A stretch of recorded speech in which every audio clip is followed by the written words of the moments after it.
Good afternoon, everybody. Apologies for being late. Just getting used to the technology here on board. So my name is Munya. You are here for the My Future Apprenticeship live stream, part of the National Apprenticeship Week event. So thank you very much for being here and persevering with us. So I am one of 6 enterprise coordinators across Kent and Medway, and our role is to support young people consider their future options. We have a number of people supporting us this afternoon, and we'll go through those in a moment. Please use the live chat function. We have our partners as well and colleagues looking after the live chat function, and there will be some questions that you can post on there and any comments as well on the live chat. So where am I? So I'm employed by the Education People, and you will see on there what the Education People does. We work on behalf of Kent County Council. We work with schools to support and monitor young people to achieve and sustain post-16 options available to them. So apprenticeships, this week is National Apprenticeships Week. Apprenticeship Week is a way to promote apprenticeships, not just for young people, but for adults as well. And if you're in year 11 and you're in Kent, you will be aware of Kent Choices as your online application for post-16 options. Generally, it tends to be sixth form and college applications as well, so you will use that. But we deliver a contract on behalf of the local authority, Kent County Council. If you're in Medway, you will have something slightly different from Kent. But the work that I and my 6 colleagues that I mentioned across Kent and Medway do is delivered by the Careers and Enterprise Companion, and our role really is to connect people in business with schools and colleges to help inspire and prepare young people for the world of work. So in your schools, you probably have a careers leader that you work with, or college, you might have a careers leader, careers advisors, we work with them as well. And you might have an enterprise advisor who's this person from business, from industry, to help you develop, to help your school develop a career strategy and create an Inspire Careers program. So today we are very lucky, and thank you very much from our partners who are going to talk through what they do in their workplaces, the apprenticeship opportunities that they have. But our focus really today is, yes, apprenticeships is a big focus, but they also talk and hone in about skills that you need to develop as you consider your options, your career options going forward. So we have a number of partners that are working with us to do that. But before we go into our partners from Holiday Extras and NHS and Pfizer and BBC, we are going to hear from James. James will introduce himself and hopefully give you some words of inspiration. He's done something quite incredible. I saw his video recently, but I won't spoil it. I'll leave that to him. So James, I will stop sharing now, and James can come on and talk about what you do. Over to you. Hi guys, so my name is James Okilaja. Some of you might know me as just Okilaja. So I'm 18 years old. I live in Medway, Kent, and I go to Rainham Grammar School. I'm in year 13. I'm head boy there. So welcome to My Future Apprenticeship Kent and Medway live stream, part of National Apprenticeships Week activities, highlighting apprenticeships as an exciting option open to young people. An apprenticeship is like applying for a job, competing with dozens, even hundreds of other candidates competing for the same position. Therefore, you have to show a wide range of skills and attributes that make you stand out from the others, both in your application and interview. I would like to share with you what I am doing to stand out. So a couple months ago, I started this thing called TikTok. I don't know if any of you see me on there. And basically, I make raps on TikTok about politics, comedy, school, all things that you can think about, social affairs, all things in the media. And I like to raise awareness of my platform. And when I first got TikTok, there was no one else that was doing what I do on the platform. So I was like, what am I going to do to stand out? Because there was so many people on the platform. And I was like, if I want to make something of myself, I have to do something that stands out from the crowd and catches people's attention, if that makes sense. So I decided to rap on the platform and make raps, like I said, about politics, current affairs, social issues, and raise awareness about things that I care about. And here I am. I'm so blessed to say that I am the most followed UK TikTok rapper in a couple of months, just from being myself and trying to stand out, if that makes sense. I'm also an anti-bullying ambassador with the Princess Diana Award. The top the jumper you can see on the tumper. So what that constitutes is me being an upstander. A common misconception with anti-bullying ambassadors is that anti-bullying ambassadors are supposed to be perfect, but that's not what anti-bullying ambassadors are. And anti-bullying ambassadors are people that realize their mistakes, people that are upstanders, people that stand up to bullying when they can, people that encourage others not to suffer in silence, people that encourage others to be themselves, people that encourage others to believe in themselves. And I believe I do that.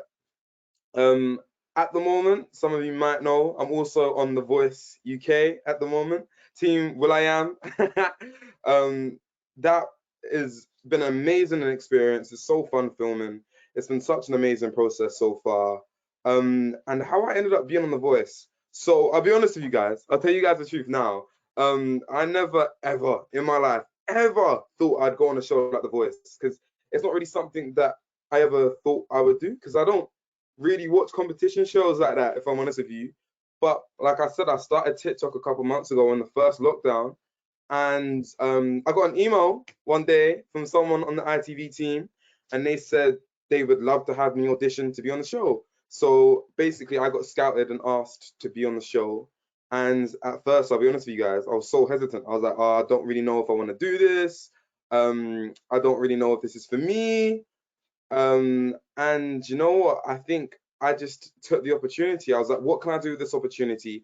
And one of the things I wanted to do was inspire people, raise my platform, raise my audience, expand my brand. And I was like, this is the perfect opportunity to do that. So I think that's one of the biggest things about being an entrepreneur, a young leader, is having the courage to take risks. If I didn't take risks to start TikTok, to start YouTube, I wouldn't be on The Voice. If I didn't take the risk to be on The Voice, I wouldn't be able to work with people like Will I Am, Anne Marie, Tom Jones, Ollie Murs, Emma Willis, and a couple more people. So yeah, really, really take risks. One of the highlights about my TikTok is the fact that I can help people, and the fact that I get messages every single day from hundreds of people saying about how much I inspired them. And that really, really, really encourages me to keep going. It really does. One of the times where I felt most accomplished was with this young boy called Vinny. So Vinny is severely disabled, and him and his family, they live in Kingston, him and his mum, single mum, and they live in a flat, that council flat, that really isn't safe for them. The council flat really isn't safe for them. And they are campaigning to get better housing. Okay. And council where they live hasn't been that supportive of them. So basically, they asked me to make raps to raise awareness about the issue and help them get a better housing. And I'm so glad that I was able to help in that way, to finally help them get better housing. They're not there yet, but they're on the way. They're closer than they are before. So yeah, I just really want to tell you guys to please get courage, get courage. And the thing is, being in secondary school, sometimes people can really, really make you feel bad for taking risks. But if I didn't take those risks, I wouldn't be where I am today. I wouldn't be able to work with some of the biggest creators in the country, some in the world, be able to speak with amazing people, meet people like Bill Gates, Prince William, work with them. So yeah, please take risks. That's one of the biggest things. And when you guys are becoming apprentices, please take risks in your workplace. And also ask, when you're at the places of work, make sure you take risks as well. A little quick story. So I did work experience at this place called Warner Brothers Music, so a record label. So they manage people like Ed Sheeran, Stormzy, Dua Lipa, Anne Marie, Coldplay, the biggest artists in the world. Some of them at Warner Brothers Music. So I was doing work experience at that record label, and the CEO was always in the building, yeah? And the thing is, if you guys are ever doing work experience or an apprentice, speak to the CEO, because you guys, we are young people. A lot of the time, CEOs don't want to be rude to us because they know that we're young and they have to give a good impression. So I used to do this. I used to be so cheeky, ask the CEO questions like, oh, can I stay on? Can I get a job here? This, that, and the other. And you know what? It worked. It's not always going to work. I'm not saying that, but it's the whole point of taking risks. So now, if I want to, I'm able to walk into Warner Brothers Music whenever I want and use their resources. And obviously, I'm a rapper. So having a really good relationship with a major record label, the top three, is insane. And I'm able to get loads of advice from them. So yeah, my biggest piece of advice for you guys before I go is please take risks. Don't be afraid to be yourselves. And another little quick bit of advice is don't listen to people's opinions that you wouldn't take advice from. Does that make sense? And be you. Thank you guys so much. Thank you for having me.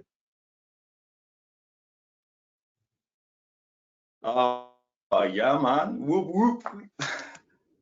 That is yeah, thank you so much. Thank you so much, James. We know that you had to take time away from your studies to come and work with us. That is fantastic. I know you can't stay for much longer, but loving your message, man. You've got some great ambitions as well.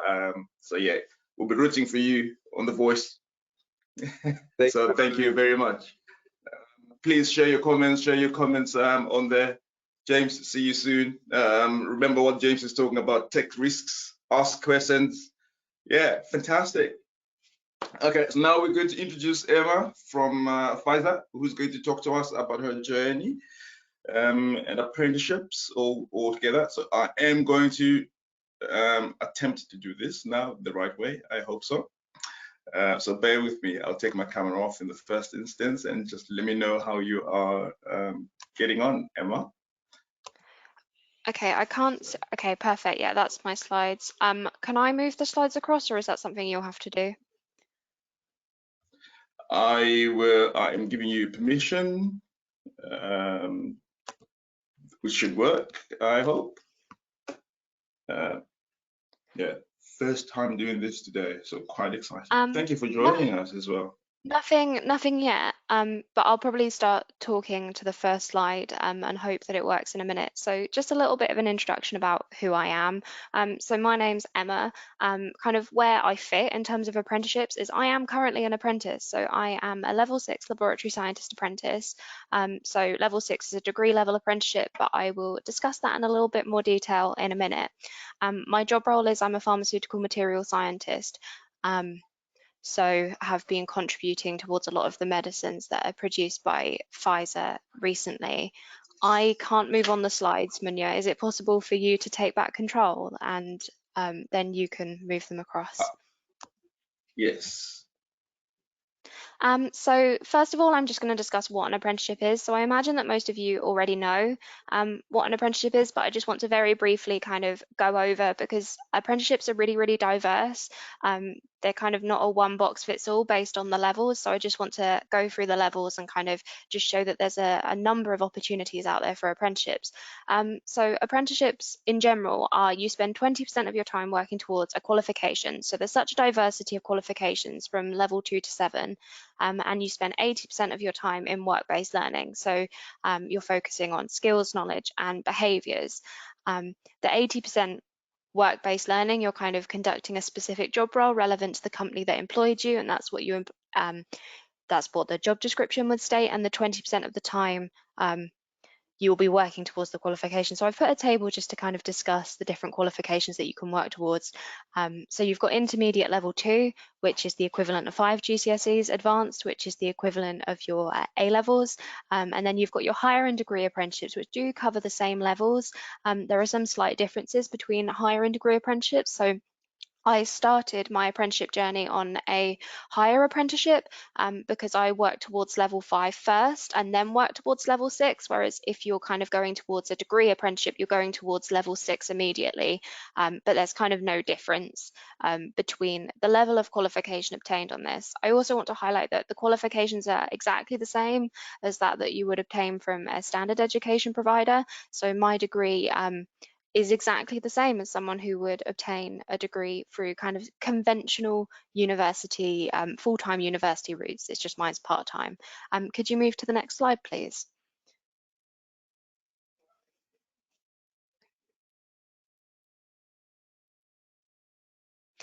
So I just want to discuss a little bit about what apprenticeships are out there. So obviously I am an apprentice and I have a specific journey. My journey is as a lab scientist, so I study towards applied chemical sciences, but there are a number of other apprenticeships out there which I'd like to kind of draw your attention to. I've kind of put some down just because these are some of the careers that I think are considered that you might not be able to obtain without going to university full-time. So I want to show that there are multiple options via an apprenticeship and show that There's so many good opportunities to develop yourself as an apprentice. So the vacancy snapshot is kind of one of the documents that I kind of share. And there's so many big employers that employ apprentices, and there's so many amazing opportunities to work for international companies as well as small medium employers to gain qualifications and experience at the same time.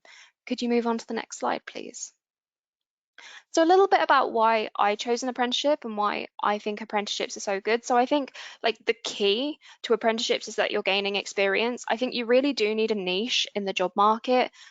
Now I think the job market is saturated with graduates that don't have any experience, and you really need to stand out to be able to get on in your career. So I think the experience that you can gain from being an apprentice is really pivotal to kind of securing your future employment. Furthermore, you are still getting the qualification. Like, I think apprenticeships are such a win-win because it's not like you're gaining experience but you're losing out on a qualification. You're getting exactly the same qualification that as somebody who has kind of progressed through the standard kind of academic routes. Of course, one of the benefits is earning while you're learning. I personally don't think the wage is kind of the key benefit of being an apprentice. Obviously, it is very nice. It's super useful. And does facilitate apprentices being able to move away from home. So this is something that I did. So I am originally from Devon, so I moved to Kent for my apprenticeship. So I kind of wanted to highlight this as you're not trapped to a location when looking for an apprenticeship. You can kind of apply outside of your local vicinity in order to kind of gain an apprenticeship that aligns with the future experience that you want. I think some other of the key advantages, so you get to work with industry experts. I think this is particularly pivotal for me in my industry. I'm working with some scientific leaders and I get to work on real life projects. I think this is one of the key differences to being in education full time that I found is that you're working on real life projects. So a lot of the projects that I'm working on are kind of working towards helping patients. And I think this is one of the kind of key benefits I enjoy. I've worked on a lot of oncology candidates, so working towards cancer treatments. And more recently, I have been working on a drug, albeit not the vaccine. I know that's what Pfizer is known for at the moment. I've been working on another candidate that Pfizer is exploring to treat COVID in hospitals. So it's really nice kind of within the pandemic to feel like you are having a difference. So I think there are lots of opportunities to kind of secure employment, and I think apprenticeships are such a good way of maximizing future opportunities and progressing throughout your career. Could you move on to the next slide, please? So a little bit about my role. Apologies, I'm not going to go into the science too much in case you don't like science and you're sat there going, why is she talking about this? But this is kind of key behind my role. So I work in a department called drug product design. So we take kind of the active ingredient, so the part of the drug that has an effect, and then we formulate that into a desired dosage form. So dosage forms are things like your tablets, your capsules, your intravenous drips, which I've shown on the slide. So there are lots of different dosage forms. So as demonstrated in the picture, we kind of take the powder, which has the kind of pure effect, and then we make sure that it can be turned into something which can be taken by patients. So specifically in terms of my role within that department, so I work to find different crystal forms. So for those of you that don't know what a crystal is, it's just where molecules kind of form a repeating periodic array, and understand how kind of the properties of these associated crystals will impact the dosage form. So this is something that I have been working on with respect to a COVID treatment for patients in hospitals. So we look to find the most stable crystal form. And that's something that I have been doing for that treatment. And as I said, it is such a good opportunity to work on things which can genuinely have a difference. I think that's one of the things I enjoy the most. I felt at school and college, I was maybe just obtaining bits of paper that didn't have any meaning for me, that didn't kind of result in my happiness. And I think one of the key things which does feel really good is when your drugs are progressing closer towards market, albeit mine haven't progressed towards fully onto market yet. I know apprentices that have worked on projects kind of since they came into the department and now have been released to help people. And I think when you kind of hear how patients are being impacted by the work that you do, that's one of the key benefits of being an apprentice. Could I move on to the next slide, please? So just kind of a little bit about a day in the life of what I do. So as I said with an apprenticeship, 80% of your time is work-based learning. So for me, that kind of consists of running experiments in the lab and kind of reporting results to project teams. So that's kind of generally what you get trained as a science apprentice when you start. So you get full training on any instrumentation and equipment. And then I kind of want to discuss some of the key things that I've learned across my apprenticeship, just to show that my responsibility has progressed. And I think there are some kind of common stereotypes with apprenticeships, that you're maybe just making the tea. I've heard that one multiple times before when I'm talking about apprenticeships. However, that's certainly not the case. You are treated just as well as any other member of the team who's not an apprentice.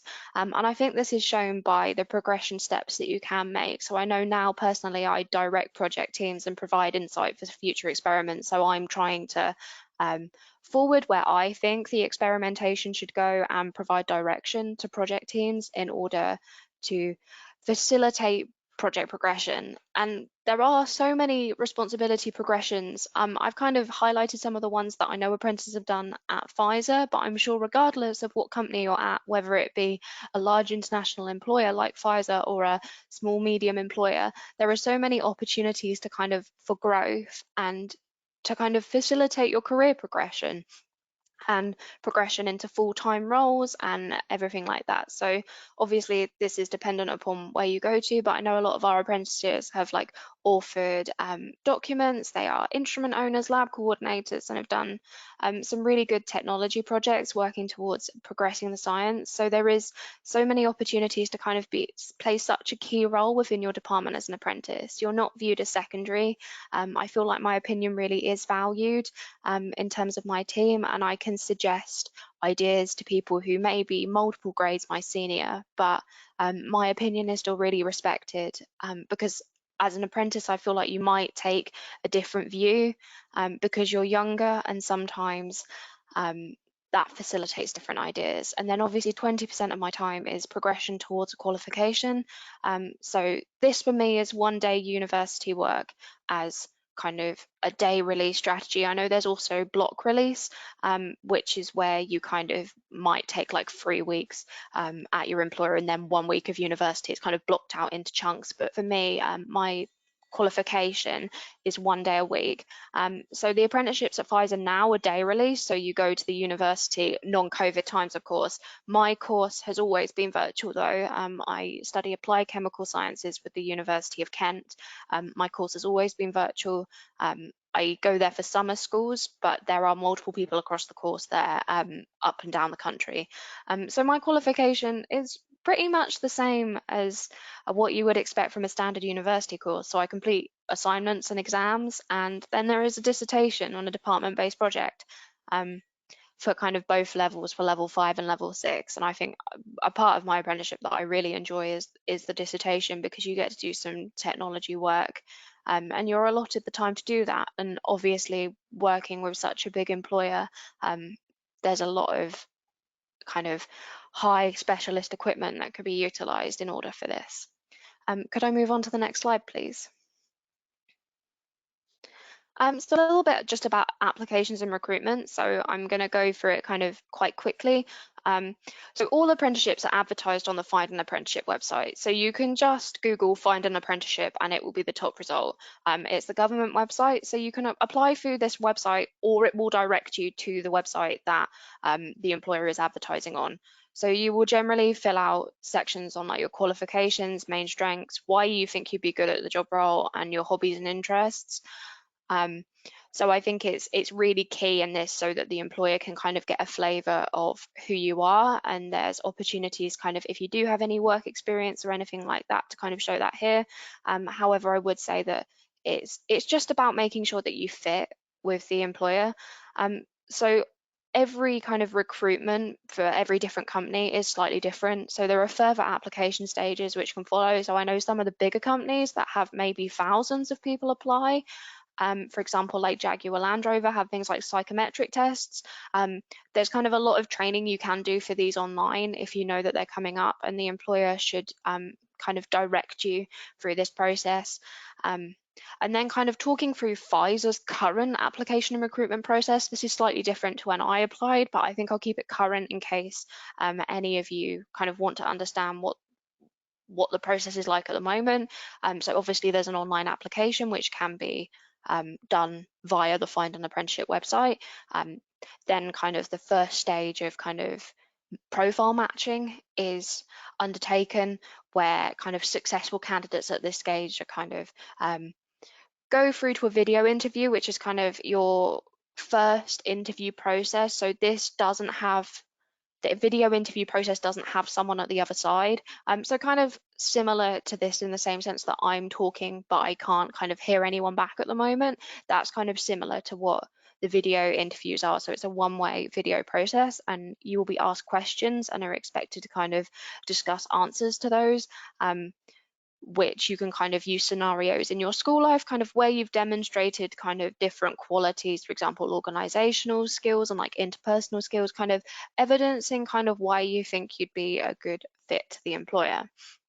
And then kind of following on to this, there's face-to-face interviews, albeit last year there was not face-to-face interviews because of COVID, and I don't know whether there will be face-to-face interviews this year.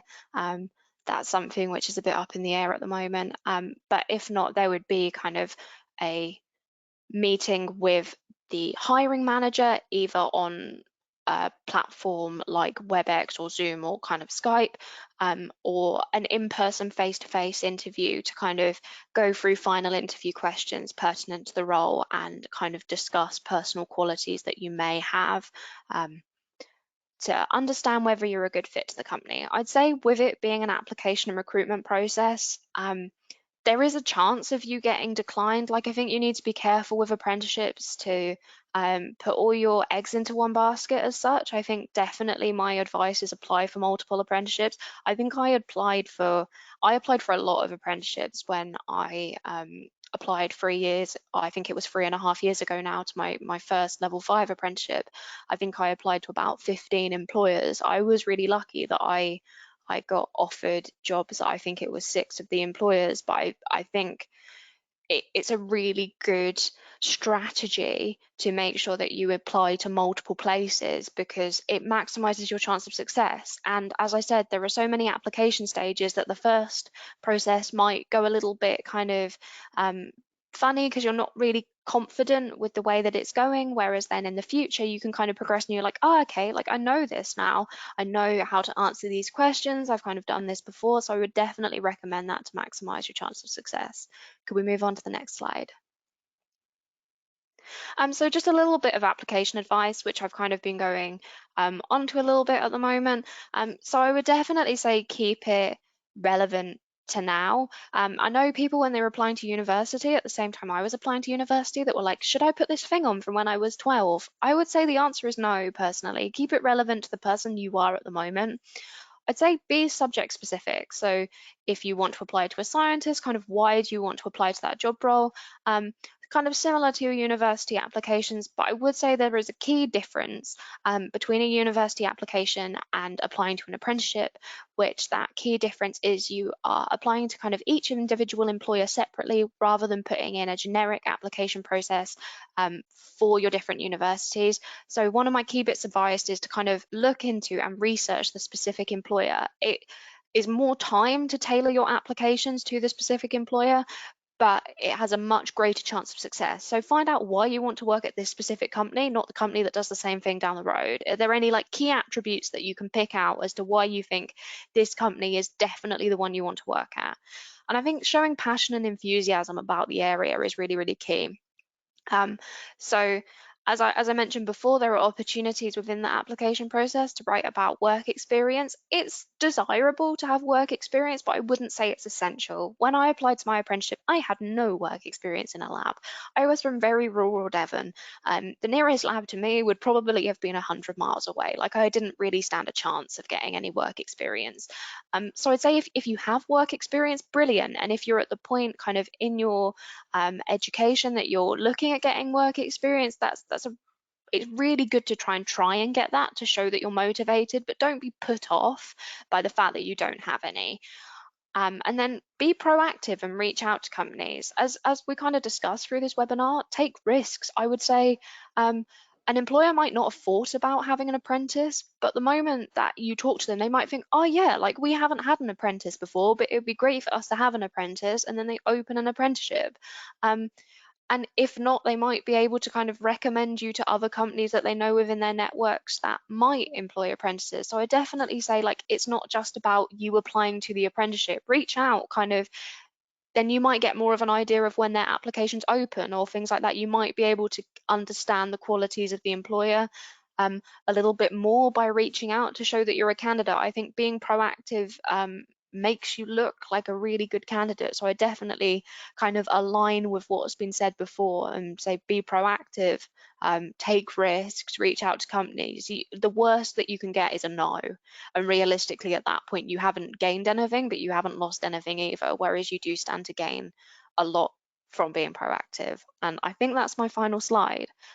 So I will hand back to Munya.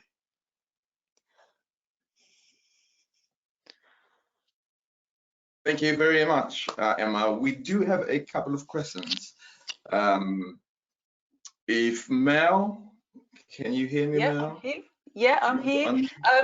Prince has asked about the slides being shared, and yes, Munya has confirmed the recordings will go out in a few days, so you will get them. Jessica is asking, Emma, why did you want to go into the science field, and what made you decide to do an apprenticeship? So kind of how I decided to go for an apprenticeship, I'm going to be honest, at the point that I found an apprenticeship, I did find it by chance because I didn't have wonderful people like enterprise coordinators and enterprise advisors at the time. I didn't have someone telling me that an apprenticeship was the right route to go for. I remember, I think maybe finding it online, probably a targeted ad or something like that to say that apprenticeships were an option. And going back to kind of the reasons why I picked an apprenticeship, I wanted more experience than the average person. I wanted to make sure that when I had my qualification, I could get a job. I think that's kind of the key thing. I didn't want to do my degree and then end up working in a completely irrelevant field. And my decision to pick science, so actually when I was a lot younger, up to the age of about 17, I wanted to do law. I was convinced I was going to do law. And then I did chemistry at A level and I really enjoyed it. I really enjoyed the experimentation. And I think it is one of the fields that you can feel like you have a really big impact to patients' lives, but also there's so much opportunity for progression and working at the cutting edge of science. I think one of the qualities that I really enjoy is working on things that are really novel, and I think that's what science gave me. It gives me the opportunity to work on novel projects and novel ideas.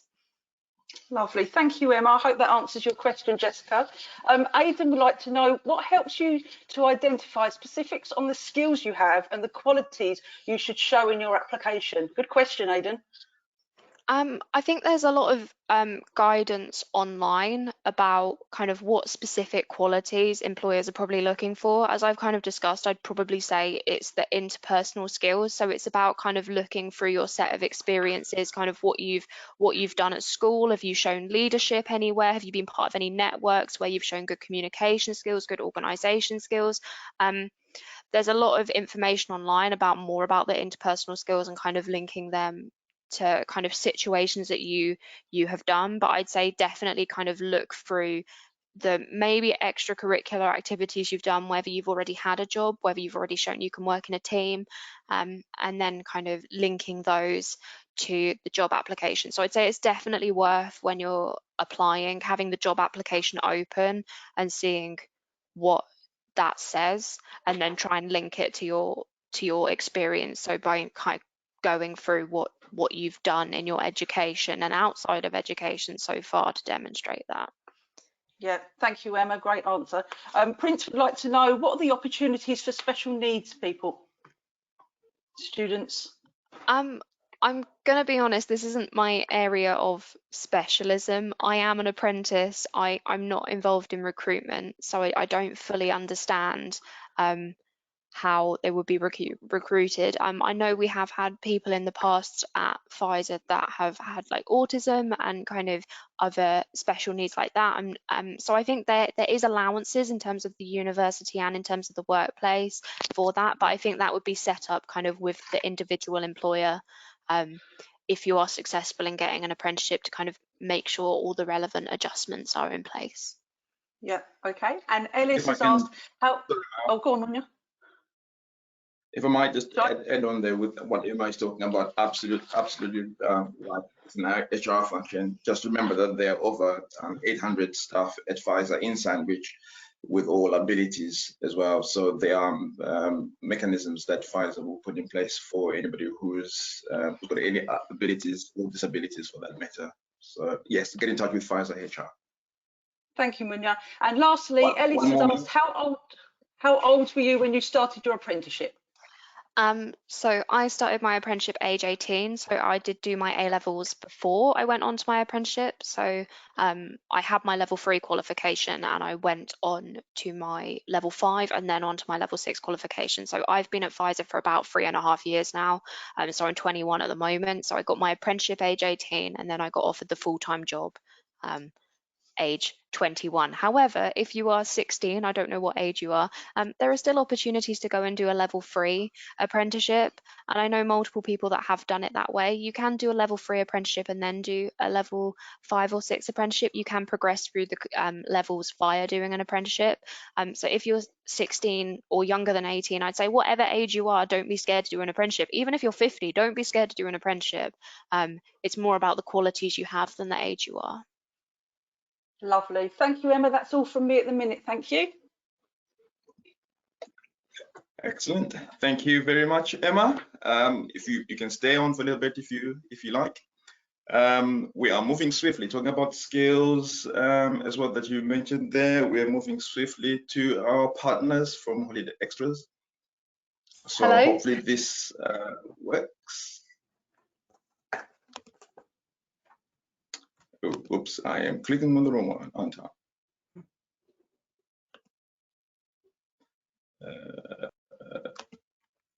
Can you see anything? Anybody tell me? Yeah, we can see some slides. Okay, it's the wrong slides. Indeed. I thought We'll get you there. can see them flashed up. Yeah. There we go. That's us. Yeah. There's one before that. Yeah, where it says hello. There we are. That one. Yes. Okay. We also have a video, but we'll cross that bridge when we come to it shortly.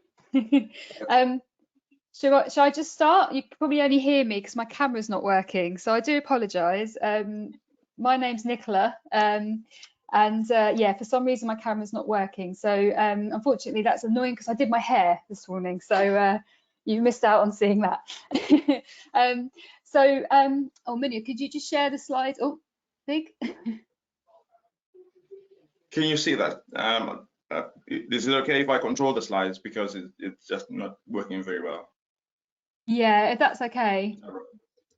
Perfect. Yeah, we'll just tell you when. Lovely. Okay, so I promise I'm here. You just can't see me. So like I said, my name is Nicola and I work in the people team at Holiday Extras. My job is to make Holiday Extras a great place to work where people can thrive and be the best that they can be. And yes, that is an actual job. In fact, you'd be surprised how many jobs exist at Holiday Extras that you may never have thought of. And hi everyone, I'm Steph. I too work in the people team here, and my job is to find amazing people to join our mission of hassle-free travel. So in the next 15 minutes, we're just going to introduce you to our company, the type of careers we have and the skills needed. We don't at present offer apprenticeships. It is something we're most likely to look at in the future, but we're going to focus around the skills that you need and really focus on you and how you can put your strengths and skills into practice to help you get ready for the world of work. Yeah, so without further ado, we're going to start with who we are, and we've got a short video, if we can play that, Munya, featuring our CEO, Matthew. He's going to explain a bit more about us and what we do. Okay.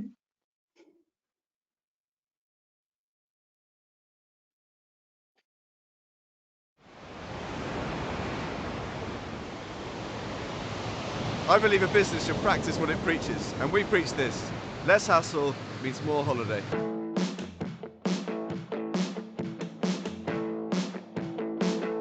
Less means more.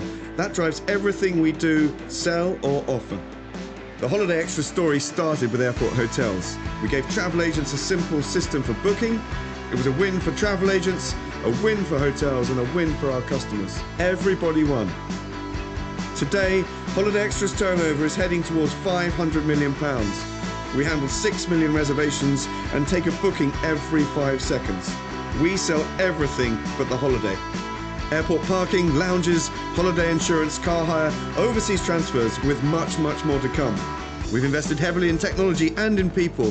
One system handles all our different products, complete vertical integration. I come to work to have fun, as well as running the business.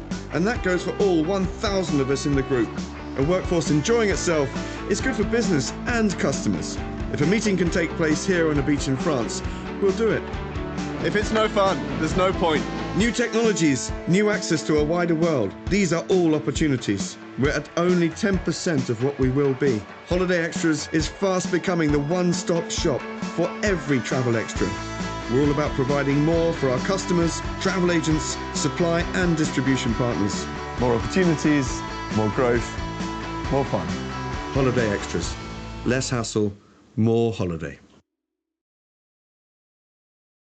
Although a very short video, I hope that gave you some insight into what kind of company we are. Perhaps one that's a little bit different from one you've experienced before. I'm not sure I've seen many CEOs who like to surf. If you remember what the video said that we offer as a company, the clue is really around the name, extras. We provide all the extras around the holiday to make the experience the best it can be. Now, it would be remiss not to talk about COVID and travel at this present moment, but we do believe that once COVID is over, people will want to travel with a vengeance and there will be a travel boom. But if you can remember what holidays were like, they can sometimes be a little bit fraught with hassle, especially getting to the airport on time. So we want to make holidays easy so that people feel like VIPs enjoying the holiday right from when they leave the door. Munya, could you skip? I think there's to... Yeah, that's the one. Thank you. So we achieve this by offering a range of products, technologies and services to our customers to make their holiday really special. We also create awesome apps and video content so that our customers can learn more about the destinations that they're flying to and how they can make the most out of their holidays. This is actually a steal from one of our TV adverts focusing on that VIP holiday experience. Next slide, please. You may have driven past our campuses. We're based in Hythe, so we're right in the heart of Kent. We have very colourful buildings just like this, so you won't have missed us. There's a transition menu if you could press the next button. Hopefully it'll work. Yep, cool. So based in Hythe. Holiday Extras was created in 1983 and has grown substantially over the years. We're now not just one company, but a group made of several companies. There's currently around 700 of us across the group at various locations in the UK and abroad. Next slide, please, Munya.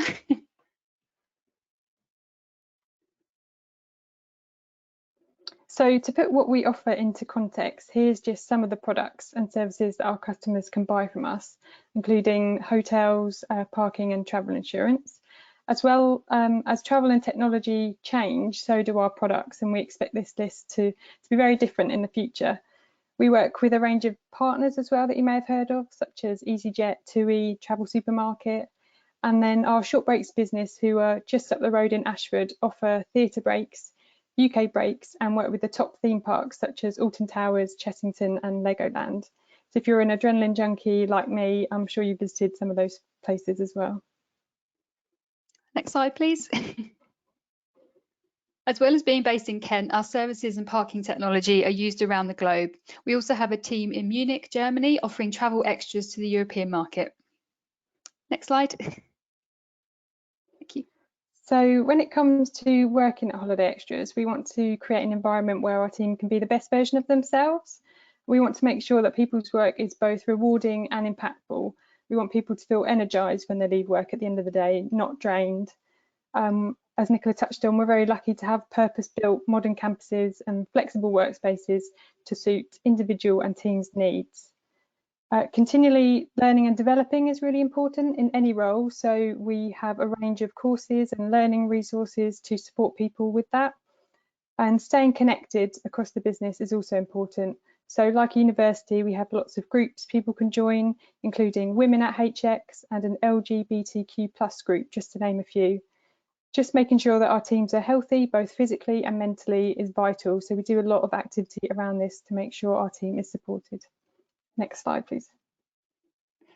We believe that technology will help transform the way people travel. Because the majority of our bookings are made online, our biggest team is our tech team.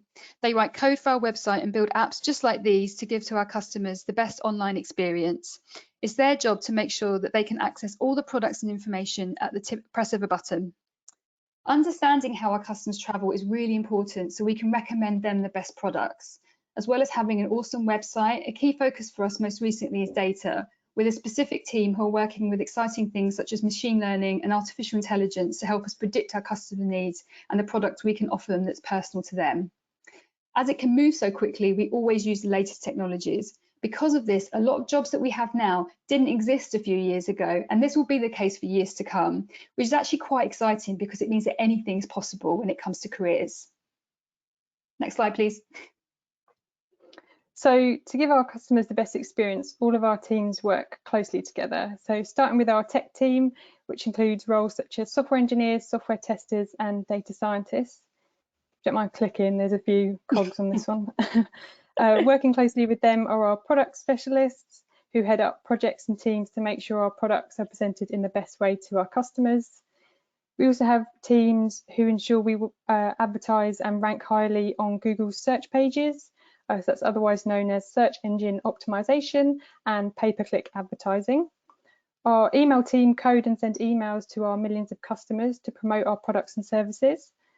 Our customer team are the front line of Holiday Extras, really, helping our customers choose the right products and answer any questions that they might have. That's both on the phone and web chat. Our partnerships team then work closely with the other travel brands that we work with to help them sell our products via their own websites. Our operations team underpins the running of our business. This includes finance, infrastructure, and of course the people team, which we're in. And then finally, our creative, marketing, and brand teams. These make sure we're a household name and include a range of roles such as videographers, graphic designers, social media, and brand specialists. Next slide, please. So now you have a flavour of the type of roles we have. Let's look at how people arrive there. Career routes take different forms, not just at Holiday Extras, but lots of companies. Oh, Munia, you spoiled the surprise. They look like this. So the first one is linear, where a person might progress at a steady pace. This may have been more the case in the past, but this isn't your typical career path nowadays, particularly as roles and technologies evolve and change. Instead, many career paths are like steps, where the person builds their skills and knowledge, maybe in a number of different roles before progressing to the next level. Or in many cases, Munia, if you could press the button, career paths actually look more like this, where they work in a variety of different roles and fields before landing on the right one for them. This is completely normal and how most of us have probably arrived at our career points that we're at now. Many people just don't have a clear idea of what they want to do when they first start in their careers. I would say that's the case probably going forward while they're doing their careers. That's okay. Most people at Holiday Extras started in a completely different role to what they've ended up doing today. So while you're discovering what you want to do longer term, we advise developing core skills that we look for across a range of roles that gives you greater flexibility instead. Next slide, please. So with that in mind, we're just going to do a quick exercise to discover what skills and strengths you have. So although people might have specialisms, quite often there are a core set of generic skills that are needed across a variety of roles. To grow these skills, we suggest building on your strengths, so what you're good at and what you enjoy. Rather than focusing on the negative, you can develop your strengths and it can set you onto a more fulfilling career path. So just have a think about your strengths. What energizes you? When do you feel at your best? What qualities and skills are you using in these instances? Or what do you love to do? We'd love to hear what your strengths are, so please post in the Q&A. So whether you're creative, a good communicator, even a great team member, think about what you do well. Maybe you're someone who likes to spring into action or love working with people or even animals. This is a really powerful exercise, we think, for your confidence, because we can achieve amazing things when we build on our strengths. Next slide, please. So with that in mind, do any strengths quickly come to your mind? Or perhaps would exploring those in more detail be more helpful? Understanding your strengths and passions can take some time, so we strongly suggest thinking about this outside of the session. Maybe ask your friends, teacher and family what they think your strengths are. And going back to what James was saying at the start, you know, people that you trust, people whose opinion you really value, as their feedback can be really, really valuable. Here on this slide are some core skills that we look for across all of our roles really at Holiday Extras. Some are dialed up or dialed down or look differently depending on the role. An example would be, for example, would be data. So a data scientist would be looking at that in a far more detail, but it's somebody in a customer service role would still be looking at data and information to make selections for their customers. So just having these skills or working on these skills, particularly the ones that you are good at and the ones that you really enjoy, is really important. The other thing that's important is that these are transferable skills. So if you focus on these, particularly the ones you're great at, they will put you in greater stead for future career options. You'll see that self-learning is on there, which is vital. So we're going to look at that now in greater focus. Again, at the start, James, brilliant, mentioned about this. And so that's why we want to home on onto it a little bit more. Next slide, please. So we think self-learning is really important because we find that those who have the drive and the passion and take ownership for this, they grow and move faster in their careers. And employers also love to see people who are passionate and drive their own learning. So whilst at the moment there might not be as many opportunities to practice your skills in the workplace, you can take advantage of lots of free learning and information available online. Once you've identified your strengths or the skills that you want to develop, have a look what's out there to grow these. There's plenty of sites that offer free learning. You can learn skills just by watching YouTube videos as well. So after that, it's then just practice, practice, practice. So as an example, being quite tech focused as a business, if you want to learn how to code, Code Academy is a great resource. It's free and it has courses on how to build your own website, which you can then use to show employers what you can do and what you're kind of interested in. The same goes for the creative arts. By practicing your skills, you can start to build this portfolio of work to show future employers and colleges. Even just spending half an hour a day on developing your skills or pursuing a passion can open up career opportunities for you later down the line. So you'd be surprised where it can take you. Next slide, please. Going on for that, I mean, James is the perfect example of somebody who just took maybe a passion and a strength that he had and then created a TikTok account, and he didn't know where it was going to lead, but just putting in the time just to pursue something that he loved really has given him great results. But no one is an island, however, and all of us need help to develop our strengths. So think about other opportunities you have to grow and how you can put your strengths into action. Maybe there are opportunities even during a school project or any groups that you're part of in or outside of school. Take any opportunity you can to grow your strengths. I know that Emma before talked about work experience. If you can get it, it is great for your CV, but it doesn't have to be paid work or a week in an employer. It can be volunteering. That's a great way to build your strengths, or if you don't know what your strengths are, identify what they could be. Also, identifies what maybe you don't want to do as well.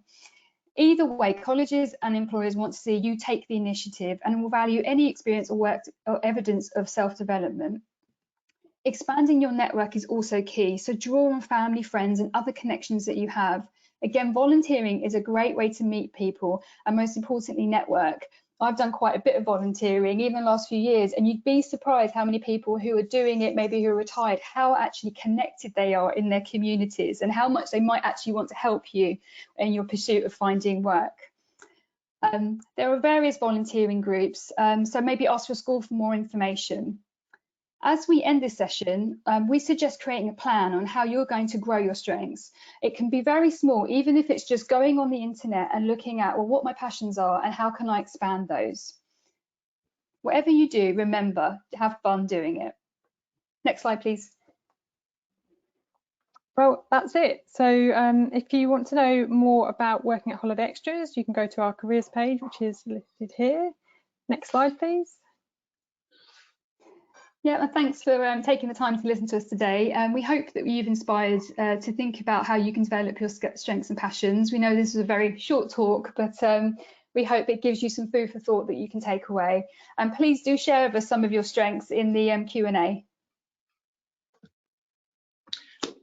Excellent. Thank you very much. I believe we have a question, Mel. We do. First of all, apologies to Dave. He could hear the video but couldn't see it. Apologies for that, Dave.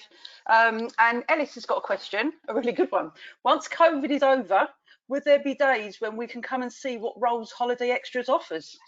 Oh, absolutely. We'd love to do a tour. We were talking of doing a virtual tour even, but unfortunately the offices are closed, but we'd love to show you around. And yeah, absolutely. So yeah, we look forward to that.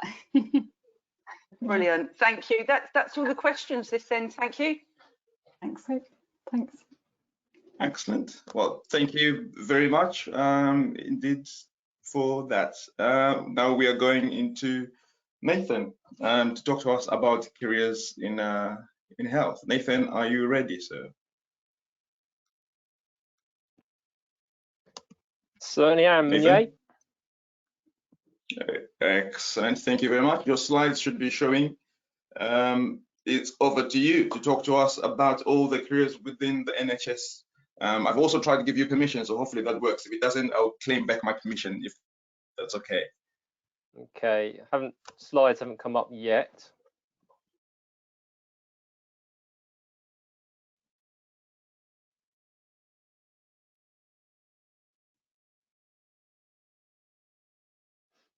Hey, there we go. Have I got permissions now, Mignet? I hope so. If you don't, I will do a lot of clicking, as we talked about earlier. But let's start introducing yourself whilst the tech works on. Okay, yeah, I haven't got control at the moment, but yeah. Okay, so good afternoon, everybody. My name's Nathan. I work with the Clinical Commissioning Group here in Kent and Medway, and I'm joined by my colleague Verity Barton. So Verity, I don't know if we say hello. Hi everyone, I'm Verity. I work for Kent Community Health NHS Foundation Trust as a widening participation lead, which is basically leading on apprenticeships for the organisation and entry routes in.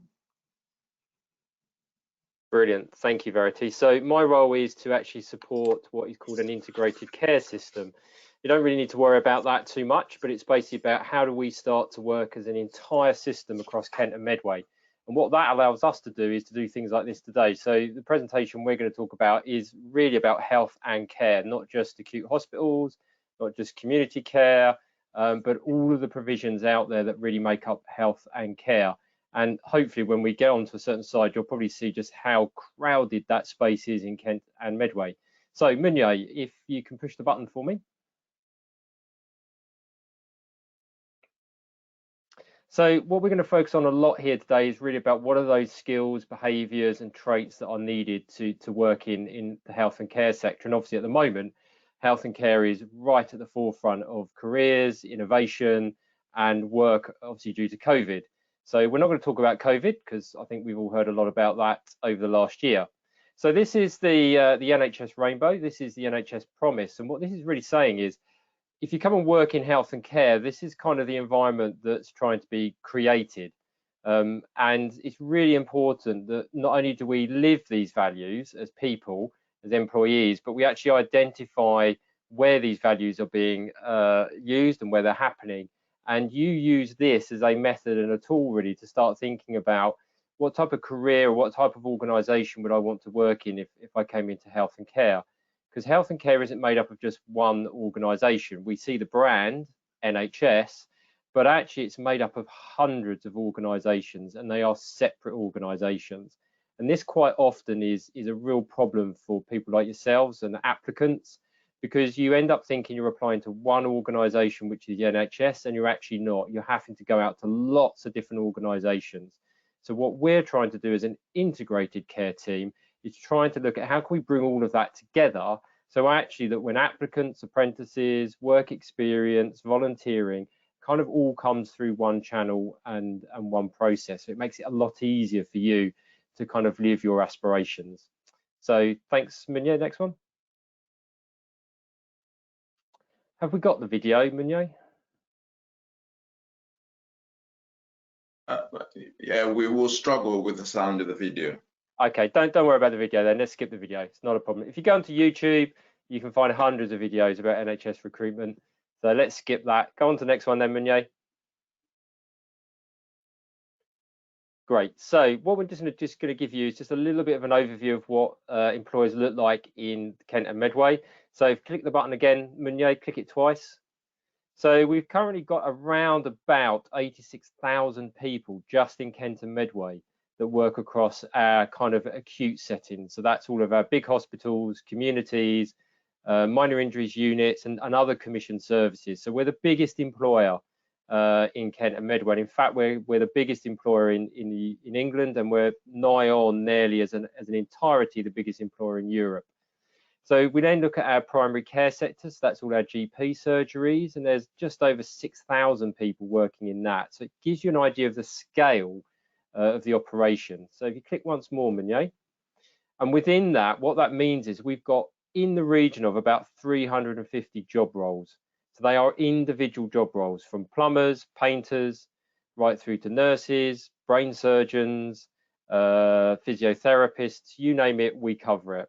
So as an organisation and as an industry and a sector, there's not really much we don't offer or you couldn't come and experience if you joined the health and care system. So next one, Munye.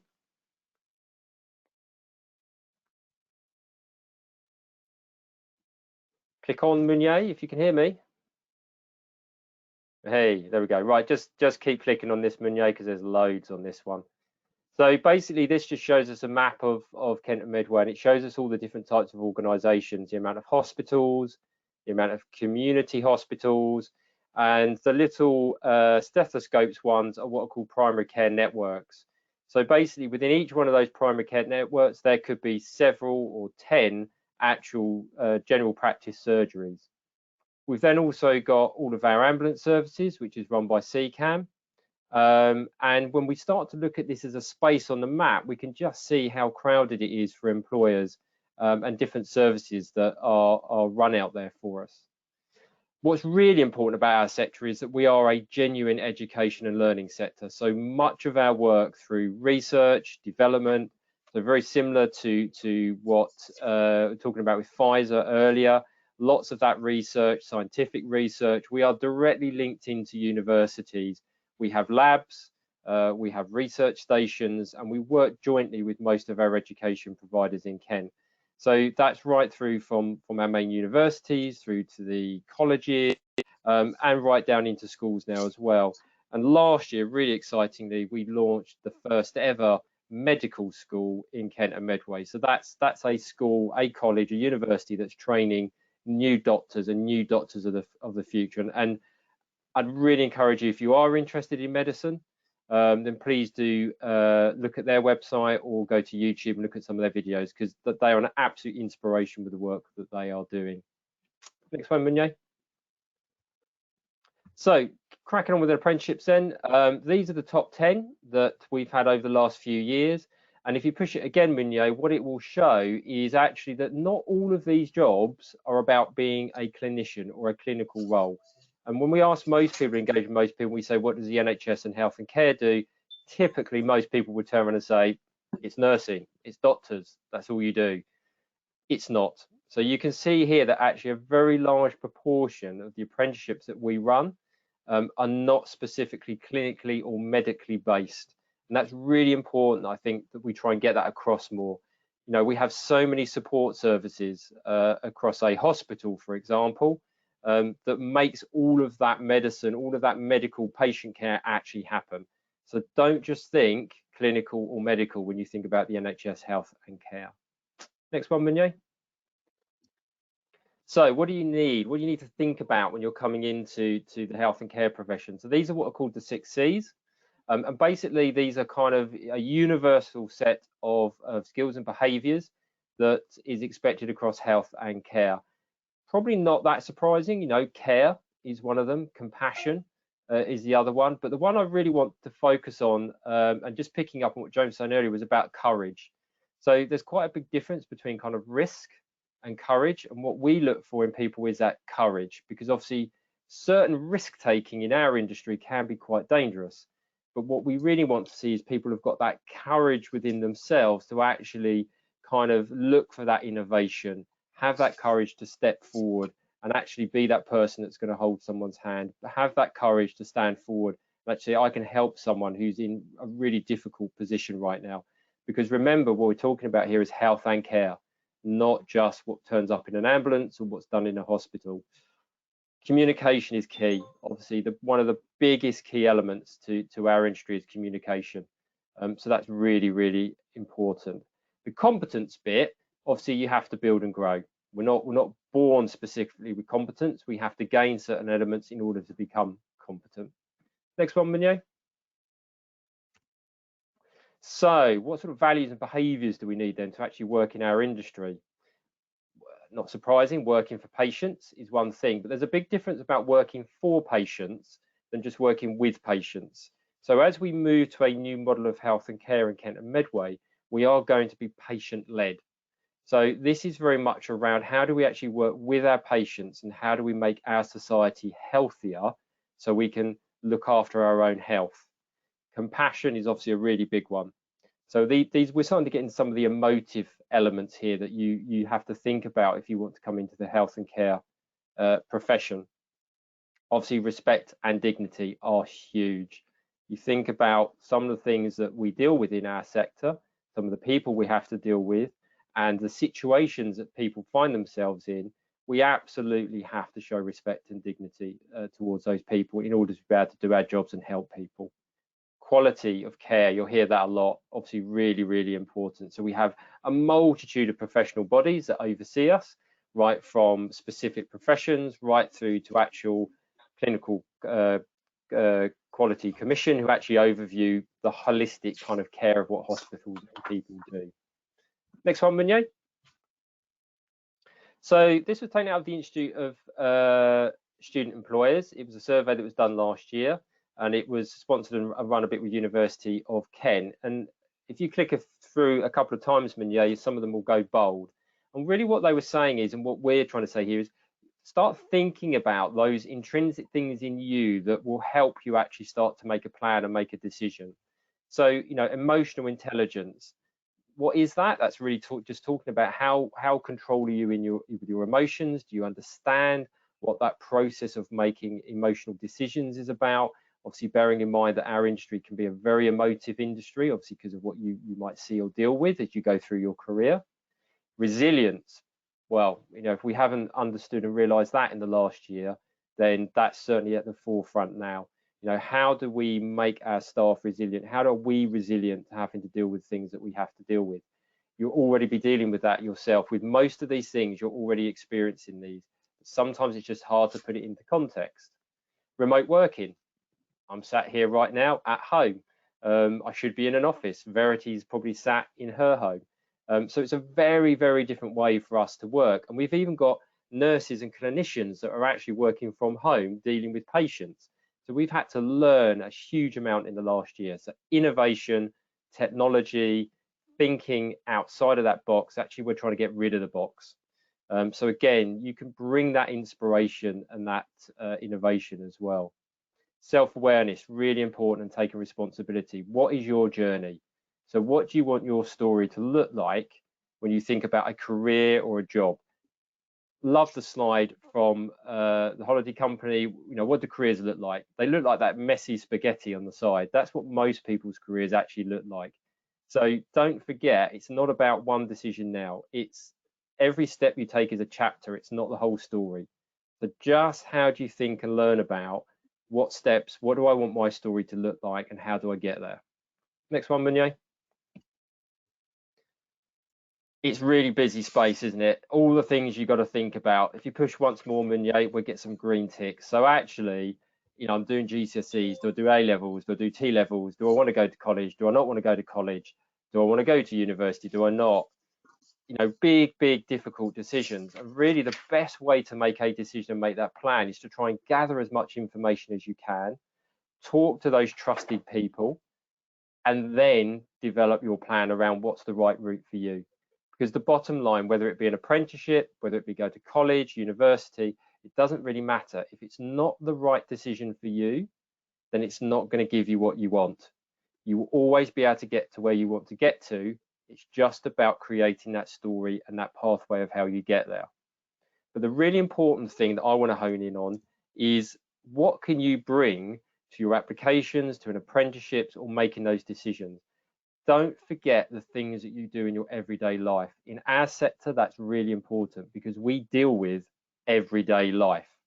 So what experience have you gained? What hobbies and things are you into? If you play sports, if you read, what is it?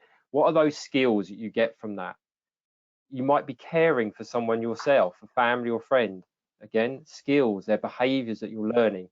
And volunteering, really important. If you get an opportunity to volunteer, it doesn't matter in what or where or how long, the skills that you gain from that is absolutely vital.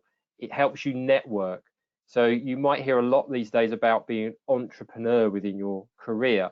What that's really talking about is just how do you network with people to get an understanding about the jobs and the roles and the careers and things out there and help you make decisions, basically. Next one, Meunier.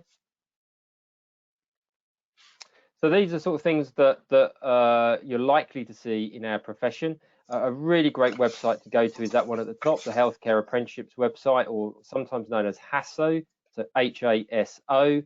And what I've done here is I've literally just randomly picked out 3 different kind of pathways for apprenticeships from level 2 through to level 7. As I said, remember what I said, there's 350 different jobs in our industry and sector. And all this is really just trying to show you is that there are some kind of set pathways that you can start to take. Now, it's not to say that you have to come in at level 2, because you, as I said, remember that previous slide, you might go off and do A levels, you might go to college.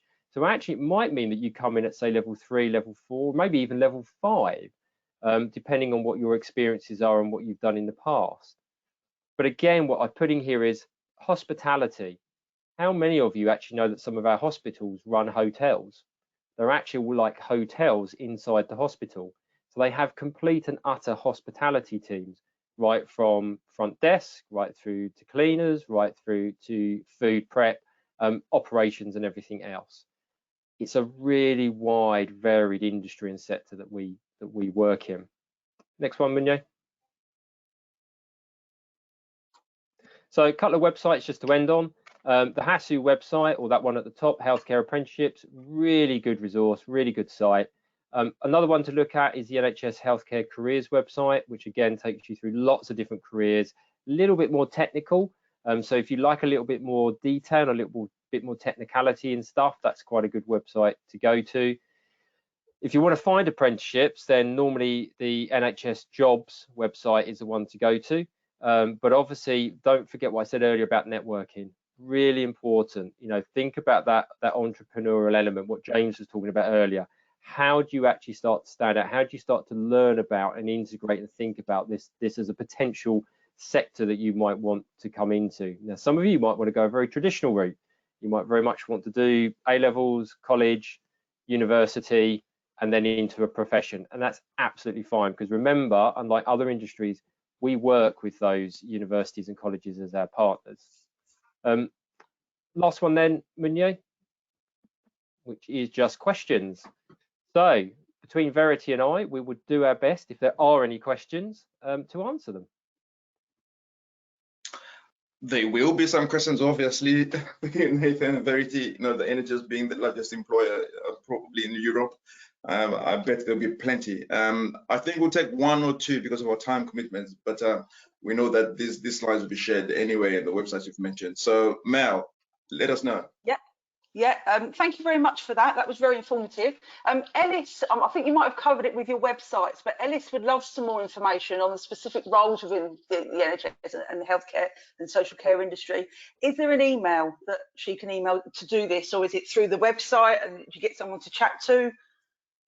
Yeah, there's a couple of routes. So as Nathan's already said, the HASO website has absolutely every single job role on there, and there's a whole section around career pathways that you could go on. So you can start off where you would like to start, what kind of roles you would like to end up being in, and then it will help you map across and what apprenticeship or other training there is along the way. NHS jobs as well will have jobs every day that are posted up, all of the apprenticeship opportunities as well. However, if you want to speak directly to somebody, Munya has got our details, and so you're absolutely welcome to email and contact either of us, and we will help and chat through anything that you'd like to as well. Lovely, thank you very much. We haven't got anything in the chat so far, I don't think, Munya. Yes. Okay. Any questions from you, Mel, perhaps, or Chloe? No, I'm absolutely thrilled that's been recorded. That will be really helpful for the schools that I support in Medway. So thank you very much for that. It's a really lovely presentation. Excellent. Thank you very much. Thank you, Nathan and Verity. I'm sure you're staying here for a little while, but I think everyone who's been here can see the direction we were going. Yes, there are apprenticeship opportunities out there, but also that is really important for you to develop your skills. Welcome, Afi. Thank you very much for joining us. This is your slot now to talk to us about all things at the BBC. I will attempt.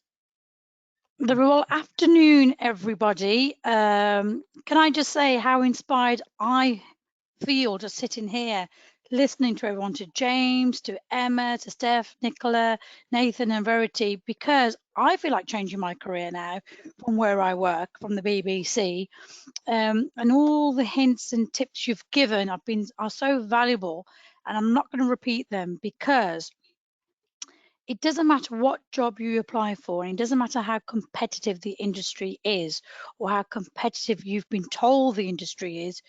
What I say to people is, do not create your own walls by telling yourself or by people telling you you can't do it and you can't achieve it. I'm going to give you a bit of an insight into my life. And this poster, the chance of a lifetime, for me is really close to me, because when I started to work for Channel 4 and ITV and the BBC, it was a chance of a lifetime. Every time I got that opportunity, may that be through work experience or just watching, it was of a chance of a lifetime, because it gave me a start to something that I really enjoyed and wanted to be a part of. I was told so many times from people, you're not going to get into this organisation, the BBC, ITV and Channel 4, they have enough people, what can you bring to it? Now, on that note, I'm going to ask Monet to play a film, and this is a film of all the apprentices from different walks of life who work on different schemes that work for the BBC. And after he's played that film, I'm going to tell you a little bit about the schemes. So I hope you enjoy this film. Yes.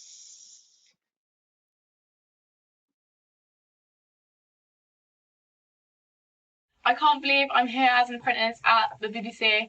It's actually insane to be here with such a massive opportunity, and I'm loving every second.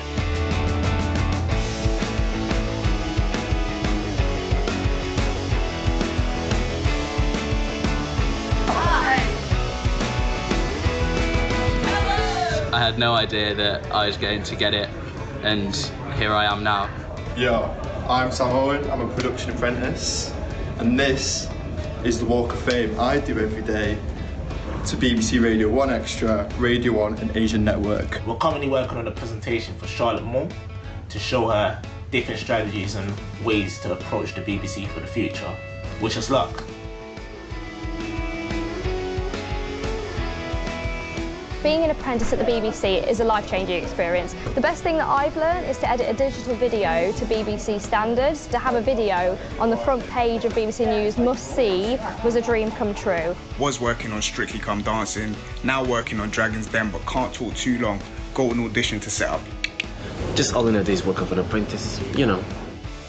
It's really great because we get to meet loads of people throughout our time at the BBC on placements and also on our course. So all our course mates are really lovely, and it's been great getting to know them and the years above and below. I'm having the best time. I mean, I really, really am. I can't believe I'm here. I couldn't actually believe that I made it, mainly because I was just a normal girl who had really minimal experience, but it just proves that it's not impossible for anyone to get here.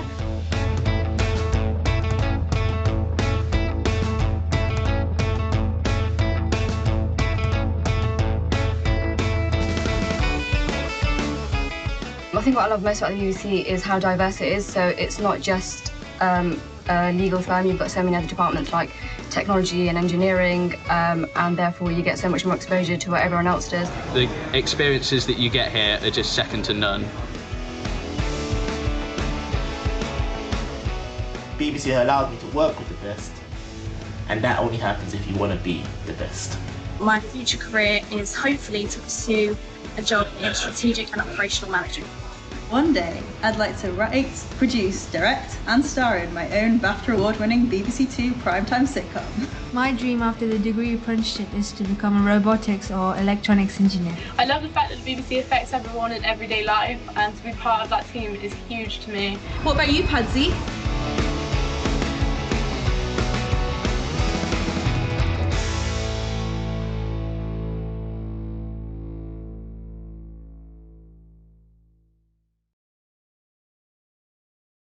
Oh God, that puts a smile on my face watching it now. Right, let me tell you a little bit about what I do. My name is Afi and I work for the BBC Academy. Now, the BBC Academy deliver the mission statement in training apprenticeships throughout the whole of the BBC. So anyone that works for the BBC has to go through the BBC Academy at some stage, and they teach and have trainers who've been in the business for years in radio, television, and the social media platforms. Now, currently we run 26 schemes, and those all vary. And within those 26 schemes, we have 4 elements. And the 4 elements that exist within those schemes are production, journalism, design and engineering, and business. Now, let me just break that down a little bit for you. So in production, I'm looking at assistants, runners, script writers, script assistants, camera operators, sound operators, coordinators, producers. Under journalism, it's librarians, assistants for that, TV, radio journalists, online journalists, data journalists, editors, senior journalists. And then under design and engineering, you're looking at technicians, software engineers, broadcast engineers, system engineers, data scientists, UX designers. And under business, we have administrators, coordinators, project managers, digital marketers, solicitors, lawyers, data analysts, team managers, human resources. Now, that's a lot of titles. There's a lot of titles there and loads of information. Within all these schemes, which we're going to launch, this year is going to be a bumper year. We've got a lot of schemes that we're going to open up this year, and there's applicants for lots of different people to come through the doors. My suggestion to you all is go onto the BBC's website, which is www.bbc.co.uk/production apprentices, or just go into apprentices and trainees. There's just so much to share with you regarding the qualifications that you'll be completely confused by the time I come off this webinar. So my suggestion is go on to that. If you have any questions, email resourcing and ask them further questions about it. You have to be 18, and there's just no age restriction and there's no ability restriction. So within the BBC, it's open to anyone. Now, last year, one of my oldest apprentices was 50 years old, and Annie, she currently works for Children's BBC, and she loves it, and she's working on Crackerjack, and she's there until the end of March, and who knows what else she's going to do. But Annie came from a finance manager's background, and she joined the scheme. So she was working alongside 18-year-olds, and she was the oldest, and we had a couple of others who were about 30, 32 and 37. So it doesn't matter if you're going through a career change. That doesn't matter to us. As an organisation, we are looking for people right across the country. So placements might be in Scotland, Northern Ireland, Bristol, Salford, London, Birmingham. But it doesn't matter what part of the country you come from, we will try and find a placement for you that's closer to home. Now, I'm just trying to have a little think what else I can share with you. That's right. When you're on an apprenticeship, you also get college as well. So you have part of it is college, 20%. And if that's on a level 3, but if you go on a level 5 or a 7, you also have university within that. So part of your placement is on hands within the work placement, and part of it is within your education environment by your education trainer, whoever that might be, because it varies in different parts of the country and it varies what scheme you're on.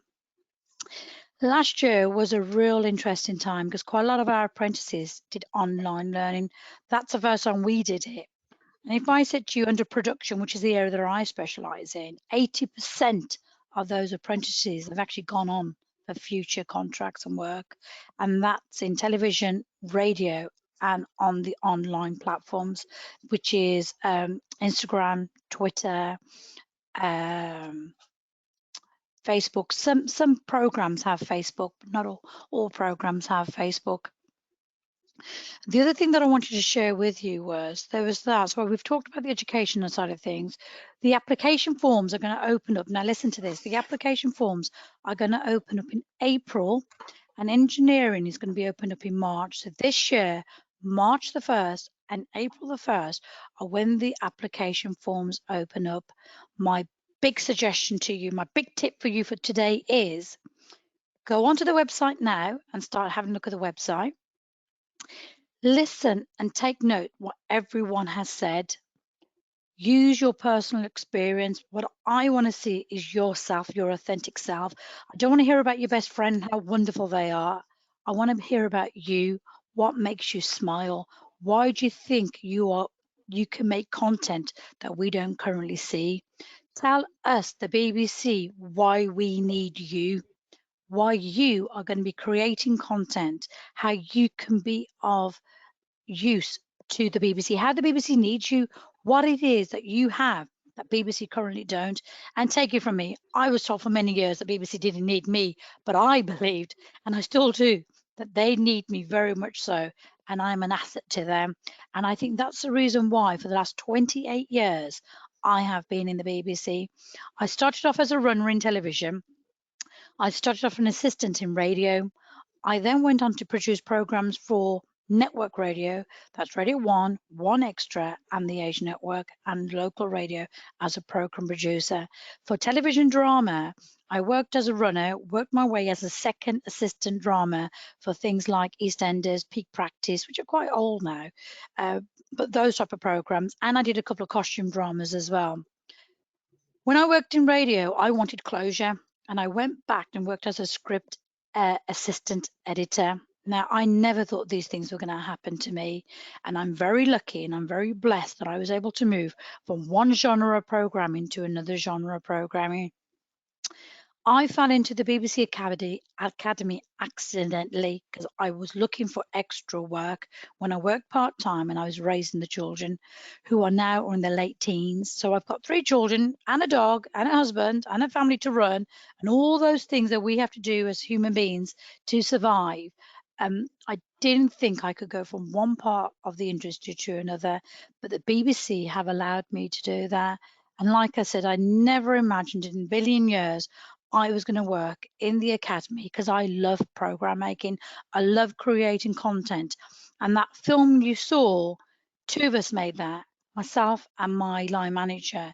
That took us just under 3.5 weeks to pull that 2-minute film together, which means it allows me still to work in content and give me the opportunity to speak and talk to you all amazing people who I know are just waiting to find a career path that suits your needs. So when you fill out your application forms, my other big tip is use the STAR model. What is the STAR model?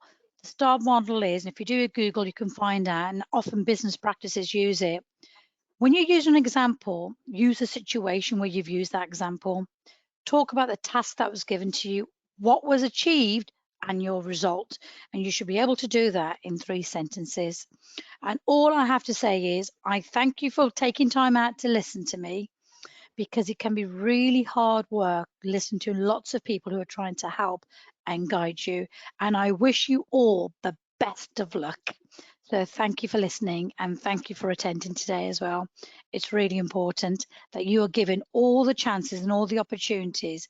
And today, this has been a typical example where you've got industries from right across the different areas who all need you to be a part of it. So good luck and take care. And thank you, everyone, for allowing me to be here. Wow, that is excellent. Thank you very much, Afi, for that. I can't add any more to that. Chloe, Mel, my colleagues in the background, I know we got probably not much longer to go, if at all. Do you want to share anything at all?